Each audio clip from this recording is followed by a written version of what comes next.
നമസ്കാരം. ഒരു മാരക രോഗം, അതിന് കാരണമായ വൈറസ്, അത് ലാബിൽ പോലും വളർത്താൻ പറ്റില്ല.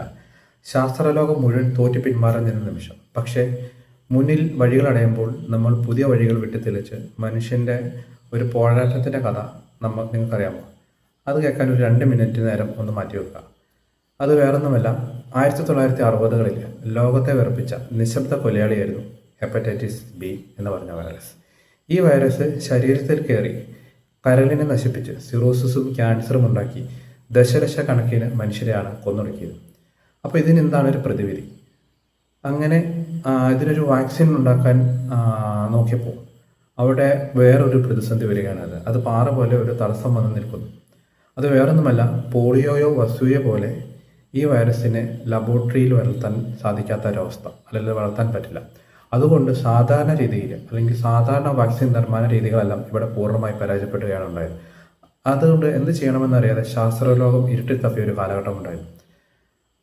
ഇവിടെയാണ് മനുഷ്യൻ്റെ അൺസ്റ്റോപ്പബിൾ ആയിട്ടുള്ള ഇച്ഛാശക്തി വരുന്നത്. മൂന്ന് വലിയ ബ്രേക്ക് ത്രൂകളിലൂടെയാണ് ശാസ്ത്രം ചരിത്രം കുറിച്ചത്.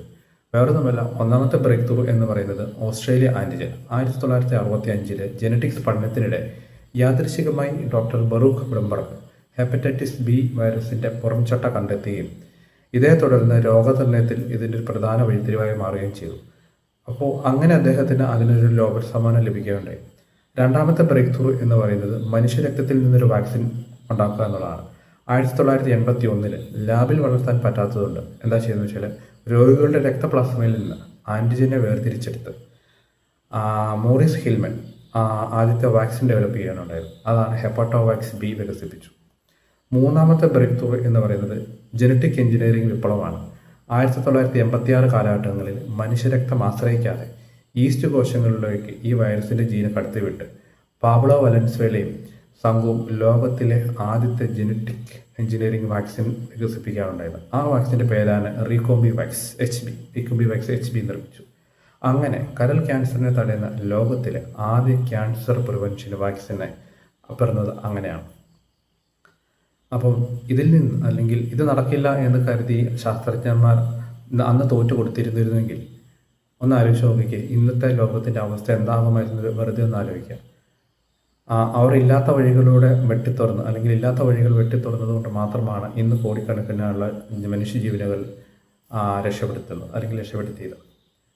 അതുകൊണ്ട് നമ്മുടെ ജീവിതത്തിലും ഇതുപോലെ മുന്നിൽ വലിയ മതിൽ പോലെ തടസ്സങ്ങൾ വരുമ്പോൾ നമ്മൾ തോറ്റു പിന്മാറാതെ പുതിയ വഴികൾ കണ്ടുപിടിക്കുക.